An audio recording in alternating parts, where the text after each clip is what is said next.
대설교가 필립 브룩스의 60대 때 그의 서랍에는 한 통의 편지가 간직되어 있었다고 합니다. 그 편지에는 다음과 같이 적혀 있었습니다. 저는 주일마다 목사님의 설교를 듣습니다. 그러나 설교를 듣노라면 목사님은 잊어버리고 예수 그리스도의 얼굴과 십자가를 생각하며 은혜를 받습니다. 브룩스 목사님의 설교가 복음이신 예수 그리스도를 얼마나 충실하게 전하는지 교우 한 분이 설교하는 목사님을 잊어버리고 예수 그리스도를 생생히 생각을 하며 은혜를 받는다는 것입니다. 그야말로 브룩스 목사님의 설교가 최고의 설교라고 말할 수 있겠습니다. 설교는 문학을 보여주는 것도 아니요 철학이나 사상을 전파하는 것도 아닙니다. 설교는 십자가에 달리신 예수 그리스도를 보여주는 것입니다. 오늘은 사순절 넷째 주일, 예배에 나오신 모든 분들은 예수님을 만나고 돌아가시기를 바랍니다. 이 설교가 예수님만 생각하며 예수님을 만나고 예수님을 찾는 설교가 되기를 축복합니다. 정말 그렇게 되었으면 좋겠어요. 사람들은 교회에 나와서도 예수님을 못 찾고 못 만나고 헛되이 돌아가는 경우가 많습니다. 여러분에게 지금 예수님은 어디 계십니까? 2000년 전 갈릴리 바닷가 가운데 계십니까? 예루살렘 어느 골목에 계십니까? 아니면 그 예수님이 지금 여러분 곁에 여러분과 함께 여러분 안에 와 계십니까? 요한복음 15장에 보면 7절에 너희가 내 안에 거하고 내 말이 너희 안에 거하면 무엇이든지 원하는 대로 구하라 그리하면 이루리라 하였고, 이어 8절에 너희가 열매를 많이 맺으면 내 아버지께서 영광을 받으실 것이요 너희는 내 제자가 되리라 하였습니다. 여러분, 예수님을 만나고 예수 안에 거하십시오. 예수님 어디 계세요? 이번 주일에 우리의 마음을 기울여 그렇게 한번 생각해 볼 때 예수님을 만나고 찾는 주일이 되시기를 바랍니다. 너희는 만날 때 그를 찾으라 가까이 계실 때 부르라 하였으니 주님 만나고 주님 찾는 주일 될 수 있기를 바랍니다. 아가는 사랑하는 사람과 나누는 사랑의 시편이에요. 정말 오글거릴 정도로 남녀의 사랑을 그려놓은 시편입니다. 8장 6절 하반절에 이 사랑을 노래하기를 사랑은 죽음같이 강하고 질투는 수월같이 잔인하며 불길같이 일어나니 그 기세가 여호와의 불과 같으니라 하였습니다. 아가서는 사랑하는 사람과 사랑받는 사람의 인격적인 관계를 주제로 한 연애시를 신앙적이고 영적인 하나님과의 관계를 보여주기 위해서 사용해요. 아주 그 자체로 보면 정말 남녀 간의 연애시인데 그것을 하나님과 우리와의 관계로 적용할 때 아주 밀접한 영적 교제를 깊이 보여주는 굉장히 중요한 말씀이 되는 것입니다. 하나님과 우리 사이의 사랑의 기쁨을 남녀의 관계로 적나라하게 표현하여 묘사한 것이어서 오랜 수도원 전통과 신비주의 전통에서 이 아가서를 거듭거듭 읽으면서 거룩하신 영원하신 하나님과의 관계를 더욱 돈독히 하였던 것입니다. 앞부분은 첫사랑의 기쁨을, 중간 부분은 결혼의 감동을 보여주고 5장부터 8장 끝장까지의 셋째 부분은 헤어짐과 다시 만남에 대한 내용이에요. 그러니까 서로 사랑하는 남녀가 만나서 결혼하게 되고 결혼을 축하했는데 이제 다시 헤어지고 여러 가지 우여곡절을 겪으면서 그 사랑을 회복하게 되는 그런 이야기가 아가서의 내용입니다. 하나님과 우리 사이의 관계로 말하자면 오늘 성경 6장의 말씀은 이미 하나님과의 사랑의 관계를 이루고 있는 신자가 다시 잃어버린 하나님과의 관계를 되찾는 그런 내용입니다. 1절을 보면 여자들 가운데에서 어여쁜 자야 내 사랑하는 자가 어디로 갔는가? 내 사랑하는 자가 어디로 돌아갔는가? 우리가 너와 함께 찾으리라. 사랑하는 사람을 잃어버렸어요. 그래서 함께 찾아야 되겠다고 6장 1절에서 말합니다. 성도들은 교회 생활을 하다 보면 이런 일 저런 일에 신경 쓰느라 정작 예수님이 어디 계신지 잃어버릴 때가 있습니다. 예수님을 만나고 예수님께 배우고 예수님을 따르고 예수님을 예배하기 위해서 교회가 있는데 그 예수님을 예배하고 따르기 위한 여러 가지 사람들, 일들, 여러 가지 프로그램에 매이다 보니까 정작 그 모든 것의 주인이 되시는 예수님은 잃어버리고 프로그램과 사람들만 남았더라, 그런 얘기입니다. 나의 신앙생활에 주님이신 예수님이 빠져 있는 것입니다. 이것이 문제 중에 제일 큰 문제예요. 오늘날 현대 교회 교인들이 정작 예수님을 잃어버리고 다른 많은 것들을 교회 안에 채우고 있습니다. 남편과 아내가 사랑해서 결혼하지만 권태기에 이르러서는 서로에 대해서 지루하고 기쁨이나 감동을 잃어버리고 지겨운 생각이 들 때가 있는 것처럼, 그렇게 주님과의 관계가 시들해지고 형식적인 관습에 젖어서 은혜의 감격이 사라지고 지루하게 질리게 느껴질 때가 있는 것이에요. 우리가 인간이기 때문에. 여러분의 생활에서 지금 예수님이 어디로 가 계십니까? 심지어 교회 생활, 나의 예배에서조차 예수님을 만나지 못한다면 이는 이만저만한 문제가 아니에요. 기도를 하는데도 예수님을 못 만난다면, 예수님과 정말 마음의 대화를 못 나눈다면 이것은 영적으로 큰 위기가 아닐 수 없습니다. 네 사랑하는 자가 어디로 돌아갔는가? 우리가 너와 함께 찾으리라. 이 말씀을 마음에 새기시고 주의 이름으로 권면하니 교회 생활에서, 여러분의 가정 생활에서 예수님을 다시 찾으십시오. 예수님과의 친밀한 교제를 통한 건강한 기쁨이 회복되기를 주님의 이름으로 축복합니다. 우리는 예수님을 찾아야 합니다. 예수님을 만나야 합니다. 예수님에게서 새롭게 시작해야 합니다. 예수님 잃어버린 것이 문제 중에 문제예요. 아무리 많은 교회 생활에서 인정을 받고 영광을 누리면 뭘 하겠습니까? 예수님이 우리 가운데 계셔야 합니다. 사도행전 8장에 보면 빌립 집사가 에티오피아 간다게 여왕의 내시에게 전도하는 장면이 나옵니다. 이것을 간다게 여왕의 고위 관리였던 내시의 입장에서 한번 살펴보면, 마음의 주님을 찾다가 드디어 구주 예수님을 만나는 한 남자의 여정을 여기서 읽을 수 있습니다. 에티오피아는 가난한 나라이지만 북아프리카가 다 이슬람이 되었는데 유독 그 나라만 유일하게 이슬람화 되지 않은 나라예요. 남쪽 지방은 80~90%가 기독교인 나라입니다. 지금은 물론 이슬람화가 자꾸 되고 있지만 그래도 북아프리카의 모든 나라들이 다 이슬람이 되어 있는데 에티오피아만은 기독교적인 성격을 유지하고 있습니다. 그렇게 된 결정적인 원인이 빌립을 만나서 주님을 믿게 된 여왕의 내시 때문이에요. 역사적으로 그의 영향력 아래에 있었기 때문에 이제 기독교 국가로서의 명맥을 지키고 있는 것입니다. 고대 구스라고 했던 에티오피아 왕국의 여왕 간다게는 사람 이름이 아니고요, 직함을 말합니다. 정치는 왕이 했고 왕실의 내치는 왕의 어머니가 했어요. 그래서 이 왕실 재정을 다 맡은 것이 왕의 어머니입니다. 그 직함이 간다게예요. 우리말로 번역하면 대왕 대비 마마 정도 됩니다.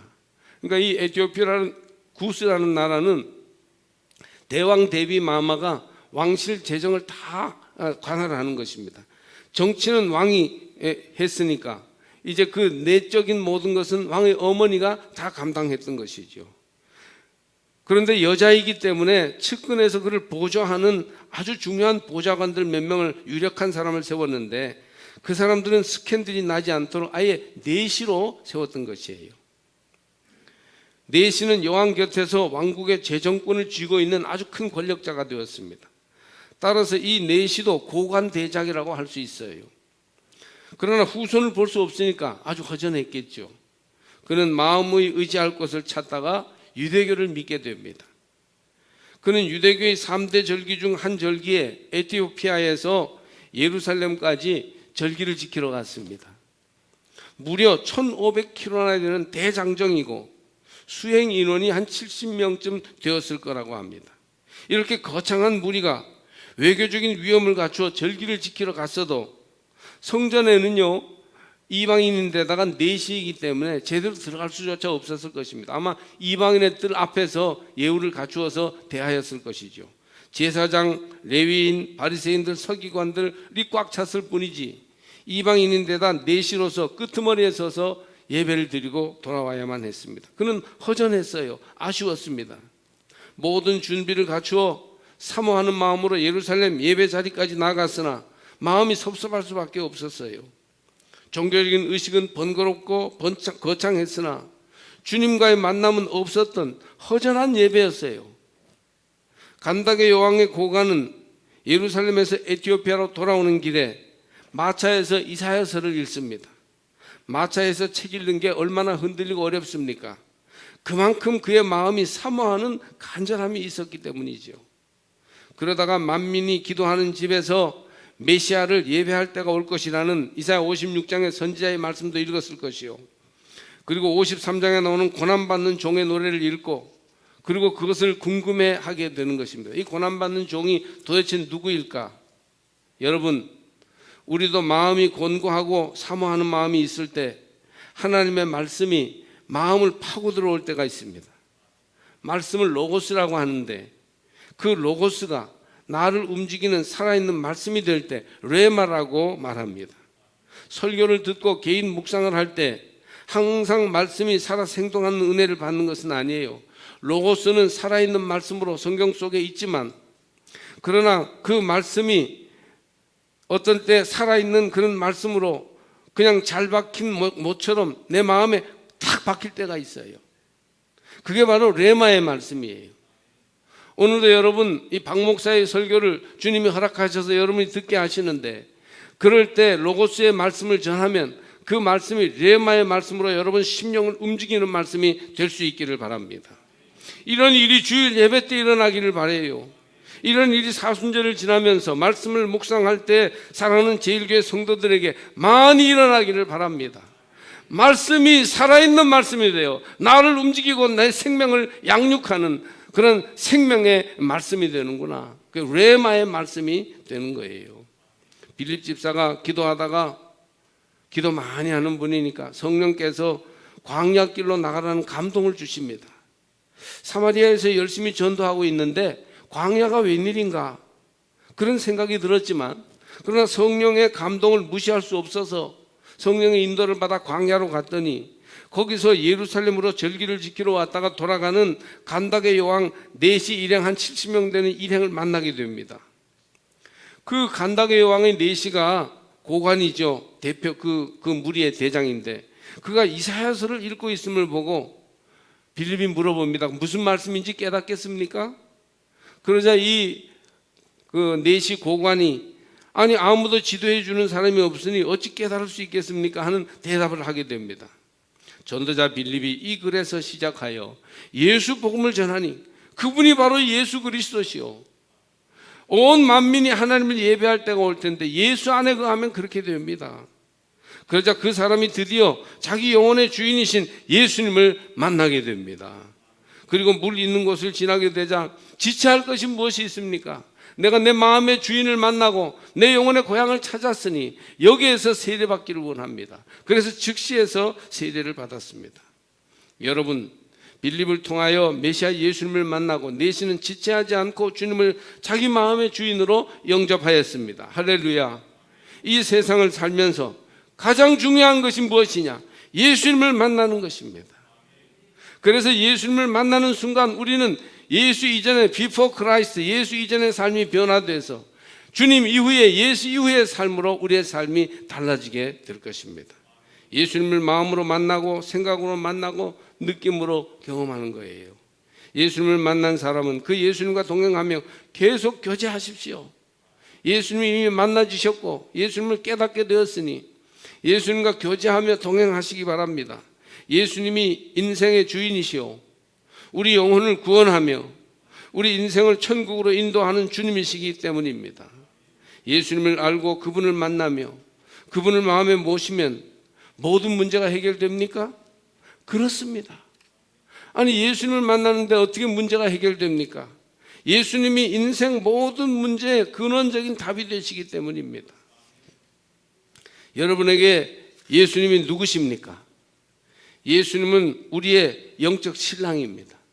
사랑하는 사람, 나를 머리끝부터 발끝까지 좋아해주고 나를 책임져주며 항상 나와 함께 하기를 원하는 사람, 그 사람 하나만 만나면 인생은 끝납니다. 그렇지 않습니까? 어떤 사람은 사랑하는 사람을 붙들 생각은 하지 않고 자기 나름대로의 위로를 찾아다닙니다. 이 사람도 만나고 저 사람도 만나고 좋은 얘기 해주는 사람 자꾸 찾아다닙니다. 자기에게 좋은 말을 해줄 사람을 찾는 거예요. 이익이 되는 것, 당장 돈이 되는 것을 따라다닙니다. 바빠요. 할 일이 많아요. 그래서 정작 그 사람을 붙잡지 못합니다. 이것도 해보고 저것도 해봅니다. 자기에게 기쁨과 쾌락을 줄 어떤 일이나 사람을 찾아갑니다. 유흥과 오락을 즐기기도 합니다. 정작 주인 될 사람, 내 인생을 함께 갈 사람을 만나지는 못하고 이 일 저 일을 자기가 자꾸 추구합니다. 그렇게 될 때 그 인생은 허무하게 언젠가는 굴러떨어질 것입니다. 신부에게는 신랑 하나면 족합니다. 신부는 신랑을 만나야 돼요. 신랑은 신부만 잘 만나면 됩니다. 그가 좋은 말도 해줄 것이고 모든 경제적인 해결책도 될 것이며 친구도 되고 이웃도 되고 즐거움과 쾌락을 줄 사람이 되어줄 것입니다. 그러니 우리 인생도 주인이신 예수님 만나는 것이 중요해요. 무슨 직업, 무슨 일들, 사람들, 친구들 다 중요하지만 그것은 두 번째로 다음으로 중요한 것이고 근원적인 우리 인생의 해답을 주실 예수님을 만나야 합니다. 우리 인생을 누가 내셨어요? 하나님이 내셨지 않습니까? 인생은 하나님께로 왔다가 하나님께로 돌아가는 여정이에요. 하나님과 동등된 분으로 세상에 오셔서 인생 모든 문제를 통찰하시고 해결하실 수 있는 분은 예수 그리스도세요. 예수 그리스도 안에 거하고 예수 그리스도와 함께하면 우리 인생의 문제를 근원적으로 통찰할 수 있게 되는 것입니다. 그러니 하나님의 아들 예수 그리스도를 만나면 인생은 끝나는 것입니다. 여기에 해답이 있습니다. 할렐루야. 여기에 위로가 있습니다. 여기에 기쁨과 평안이 있습니다. 어떤 분은 그래요. 예수님이 밥을 주냐 떡을 주냐. 여러분, 예수님이 밥도 주시고 떡도 주세요. 여기에 우리 인생 모든 문제 해결이 있습니다. 예수님이 누구인지를 아는 사람은 영혼의 문제가 해결됩니다. 예수님이 누구인지 인격적으로 맞는 사람은 심지어 정치, 경제, 자녀교육, 질병의 문제까지 해결됩니다. 왜? 예수님이 해답이시기 때문이죠. 예수님을 붙들고 그리고 연후에 제2, 제3의 문제로 찾아간다면 우리 인생이 정리되고 참된 평안과 풍요를 누릴 수 있게 될 것입니다. 신랑을 잃어버린 신부는 당장 먹을 것 찾아다니고 돈 찾아다닐 게 아니라 신랑부터 먼저 찾아야 돼요. 그게 최우선의 문제입니다. 내 사랑하는 자가 어디로 갔는가? 우리가 너와 함께 찾으리라 1절에서 그렇게 하잖아요. 찾아보니까 2절에 어떻게 됩니까? 내 사랑하는 자가 자기 동산으로 내려가 향기로운 꽃밭에 이르러서 동산 가운데에서 양떼를 먹이며 백합화를 꺾는구나 하였습니다. 사랑하는 자가 자기 동산으로 내려가서 향기로운 꽃밭에 이르러서 백합화를 꺾는다는 이 표현은 남편과 아내의 실제적인 사랑의 관계를 표현한 것이에요. 거의 직유한 것입니다. 동산 가운데에서 양떼를 먹이며 백합화를 꺾는구나. 이것은 남녀의 사랑의 행위를 가리키는 것이에요. 신랑은 신부를 찾아 사랑을 회복해야 됩니다. 잃어버려진 상태로는 행복할 수 없어요. 신랑을 잃어버린 상태, 신부를 잃어버린 상태로는 정상적일 수 없습니다. 이제 빨리 찾아서 그래서 사랑을 회복해야 되는 것이죠. 그 다음에 다른 문제가 있습니다. 우리 인생의 요점, 가장 중요한 초점은 창조주 하나님과의 본래 관계를 회복하여 남녀가 사랑하듯이 하나님과의 감격과 기쁨과 은혜를 되찾는 것이죠. 역사 이래로 인간은 에덴에서 하나님을 잃어버린 뒤에 신락원하였어요.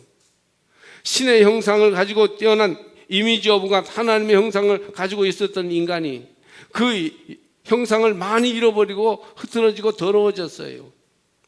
그래서 인간은 하나님께로 돌아가야 되고 하나님을 되찾아야 되고 신적 본성을 다시 회복해야 합니다. 거룩한 천사의 영광을 회복해야 하는 것입니다. 그게 바로 예수 그리스도를 통해서 우리에게 이루어 주실 일인 것이죠. 그렇기 때문에 여러분, 신낙원한 모든 인간은 복낙원하기 위해서 예수님을 만나야 합니다. 실제적으로 우리 교우들을 볼 때 신앙생활에서 예수님과의 살아있는 영적 교제 자체를 잃어버리거나 아예 예수님과의 만남이나 교제 자체를 찾지도 못한 교우들이 적지 않습니다. 예배에서 예수님을 만나고 그분의 음성을 들으며 주님과 동행하는 것은 정말 대단한 것이죠.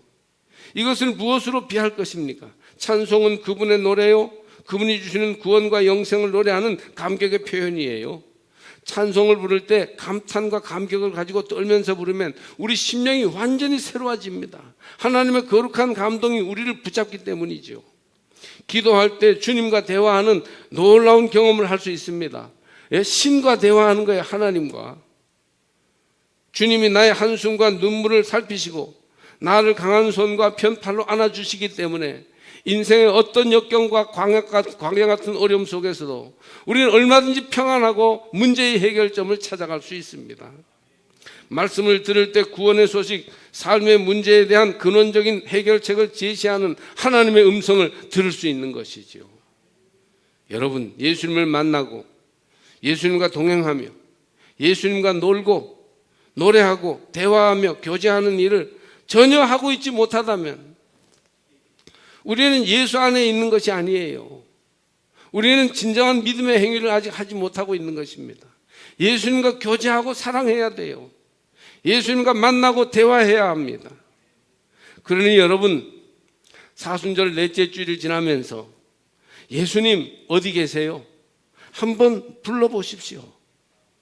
예수님, 여러분의 삶에서 예수님이 도대체 지금 어디 계십니까? 어느 매쯤 지금 예수님이 여러분의 삶의 자리에서 자리하고 계십니까?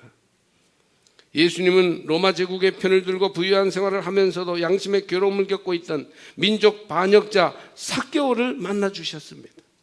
예수님은 수가성 우물가에서 남편을 5이나 두고도 방황하던 사마리아 여인을 만나셔서 그 마음에 샘이 솟게 하시면서 새 출발을 하게 하셨습니다. 예수님은 3번이나 맹세하며 예수님을 부인했던 버려진 제자 베드로에게 닭 울음소리로 다시 찾아오셔서 만나주셨습니다. 여러분에게 그분이 지금 어디 계십니까? 오늘의 말씀이 여러분을 부르시는 주님의 음성이 되기를 바랍니다. 멀리 떨어진 예수님을 다시 가까이 찾아가는 그런 하나님의 초청이 되기를 바랍니다. 여러분 가운데 가정이 위기를 만나 남에게만 보여주는 쇼윈도우 부부가 되어버린 가정이 있으십니까? 지금 예수님을 만나서 그분에게서부터 가정을 새롭게 출발하십시오. 혹시 겉으로는 멀쩡하게 생활하면서도 실제로는 알코올 중독이나 노름 중독이나 다른 중독에 빠져 있는 자가 있는지도 모르겠습니다. 그 상태는 심각할 수도 있고 가벼울 수도 있지만 어쨌든 중독으로 마음이 상해서 제대로 삶을 누리지 못하는 분들도 있습니다. 예수님을 만나고 오늘부터 새롭게 시작하십시오. 결혼했는데도 몰래 애인을 두고 있는 분이나 부정한 관계를 유지하고 있는 사람이 있다면 예수님과 함께 오늘 끊고 시작하면 됩니다. 세례를 받을까 말까, 예수님을 진짜로 따를까 말까 주저하고 있는 사람이 있다면 예수님을 만나 결단하고 이제부터 새롭게 걸어가기를 시작하면 됩니다. 내 사랑하는 자에게 속하였고 나는 내 사랑하는 자에게 속하였고 내 사랑하는 자는 내게 속하였으며 그가 백합화 가운데에서 그 양떼를 먹이는도다. 오늘 3절 말씀이에요. 나는 사랑하는 예수님께 속했고 예수님은 또 내게 스스로 속하였으니 그가 백합화 가운데에서 양떼를 먹인다. 백합화의 향기를 누리면서 주님과의 은밀한 교제, 주님과의 밀접한 일치를 이루며 살아갈 수 있다 하는 것이지요. 백합화 가운데서 양떼를 먹이는 행복한 동행은 지금 우리 가운데에서 시작될 수 있습니다. 지금입니다. 오늘입니다. 바로 여기서부터입니다. 예수님을 어디 멀리 가서 찾겠습니까? 이미 우리 곁에 문을 두드리고 계십니다. 시카고 대학 교수였던 랭던 길키라는 사람의 산둥수용소라는 책이 있습니다. 우리말로도 번역이 됐어요. 산둥수용소. 길키는 2차 세계대전 당시에 미국 하버드 대학을 수석으로 졸업하고 부모님도 시카고 대학의 교수인 명문 가문 출신의 인재였습니다. 이렇게 똑똑하고 자신감이 있고 모든 것이 갖추어진 삶을 살다 보니까 그는 굳이 하나님이 필요 없다고 생각했습니다. 그는 믿음 없는 인본주의자였습니다. 인간은 이성과 도덕으로 양심으로 얼마든지 깨끗하게 바르게 살 수 있다고 주장했습니다. 인간이 스스로 잘 살 수 있는데 왜 하나님을 자꾸 끌어들이려고 하느냐, 이런 생각이 그에게 있었어요. 굳이 종교가 필요 없다, 자기 인생에 예수라는 분은 불필요한 첨가물이나 마찬가지다, 이렇게 생각했어요. 인간은 본래 선하다고 믿었고 그런 인간의 선의를 가지고 살면 얼마든지 인생은 바로잡힐 수 있다고 보았던 것이죠. 그는 충실한 인본주의의 추종자였습니다. 그가 중국에서 영어 교사로 일하게 되었는데 일본군의 영어 교사로 일하다가 그만 포로로 잡힙니다. 그래서 산둥 수용소에서 2년 6개월 동안이나 포로 생활을 합니다. 2,000명이 넘는 산둥 수용소에 사람들이 수용되어 있었는데 그 환경은 매일매일이 죽느냐 사느냐 갈림길에 있었습니다. 빵 하나를 놓고도 살기 위해 머리가 터지도록 싸워야 했습니다. 신분고하, 지식 유무에 소용이 없이 싸웠습니다. 이렇게 수용소 생활이 한계 상황에 이르다 보니까 다 이기주의자가 되고 다 도둑이 되고 다 못된 악한이 되었습니다. 정말 이렇게 나쁜 사람들만 어디서 모아놓은 것 같이 되어버렸어요. 그 안에서 인간의 악한 본성 그냥 바닥이 다 드러났습니다. 길키는 인간이 악한 존재라는 것을 뼈저리게 느꼈어요. 모든 게 특권층으로 다 보호되고 주어졌기 때문에 자기가 그렇게 선하게 살 수 있었지. 나도 똑같은 악한 이기적인 사람이구나, 도둑이구나 이렇게 알게 되었어요. 그곳에 여러 무리의 사람들이 있었는데 모두 똑같이 악하다는 본성을 감출 수가 없었습니다. 살기 위해서는 악해질 수밖에 없었어요. 그런데 길키에게 충격을 준 사람이 하나 있었습니다. 바로 에릭 리델이라는 사람이었어요. 영화 불의 전차의 실제 주인공인 사람이 바로 에릭 리델이었습니다. 그는 원래 영국의 100m 달리기 신기록 보유자입니다. 1924년도 하계올림픽에 출전하여 결승전에 올랐는데 하필이면 경기 당일이 주일이었습니다. 그는 하나님을 예배하는 날 자기는 달리지 않겠다고 선언했습니다. 아니 달리기만 하면 금메달을 떼놓은 당상인데 나라를 위해서 달려서 금메달을 따야 할 텐데 금메달 리스트 후보가 안 달리겠다고 하니까 영국 언론이 일제히 그를 비판했습니다. 꽉 막힌 크리스찬이라고 여론이 들끓었어요. 그럼에도 불구하고 거룩한 고집쟁이 리델은 출전하지 않았고 자기 친구가 대신 출전했는데 그가 금메달을 땄어요. 영국은 손해를 보지 않은 셈이 됐습니다. 다행이죠. 그 후에 에릭 리델은 400m 경기에 나갔습니다. 그것은 그의 주 종목이 아니에요. 메달을 딸 수 없는 종목이에요. 그러나 리델은 예상을 뒤엎고 열심히 죽을 힘을 다해서 달려서 금메달을 땄습니다. 영국은 금메달 2개를 육상에서 따내자 잠잠해졌습니다. 그는 영국 달리기의 영웅이 되고 올림픽에서 큰 영광을 받았고 올림픽이 끝나자 이 모든 영광을 뒤로 하고 중국 선교사로 자원하여 나갑니다. 그리고 중국에서 일본군에게 붙잡혀 산둥 수용소에 갇히게 되었고 결국 길키와 그렇게 해서 만나게 된 것이에요. 감옥의 한계 상황에서 모두가 짐승 같았고 자기밖에 모르는 이기주의자예요. 다 도둑이었는데 크리스찬 에릭 리델은 달랐어요. 그는 살기 위해서라면 무슨 짓이든 다 하는 그 수용소에서 남에게 양보하고 삶 자체를 사랑하는 사람이었습니다. 아주 빛나는 사람이었다고 해요. 그 어려운 가운데에서도 내면의 평화를 잃지 않았고 다른 이들을 기쁘게 하기 위해서 유머를 구사할 줄 아는 사람이었습니다. 에릭 리델은 결국 산둥 수용소에서 죽습니다. 그러나 리델의 삶이 길키에게 충격적인 영향을 주었습니다. 산둥 수용소에서 풀려난 이후에 길키는 예수님을 인생의 주인으로 모시게 됩니다. 예수님에게서 마음의 고향을 찾았어요. 예수가 아니고는 인생을 온전히 살 수 없다는 것을 그는 깨닫게 됐죠. 인간이 얼마나 악한지 하나님께로 돌아가지 않고는 인간에게는 진정한 치유와 구원의 길이 있을 수 없다고 알았던 것입니다. 그는 리델을 통해서 그것을 배웠어요.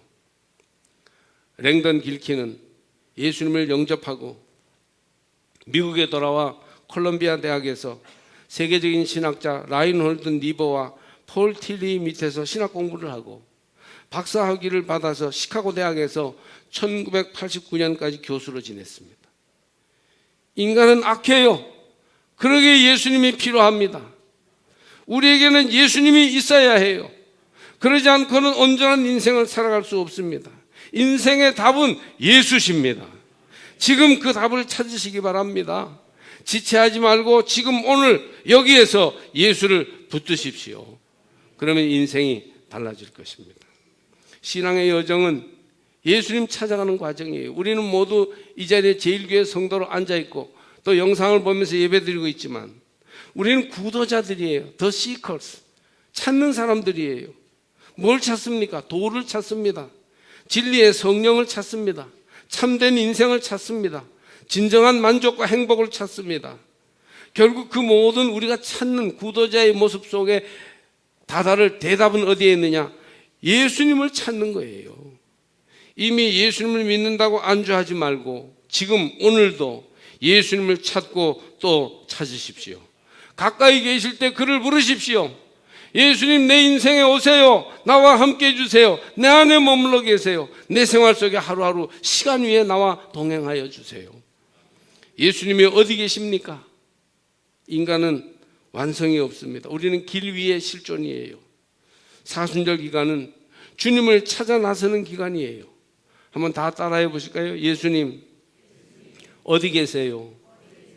진실하게 묻고 우리 모두가 예수님에게서 답을 찾는 귀한 은혜가 있기를 축복합니다.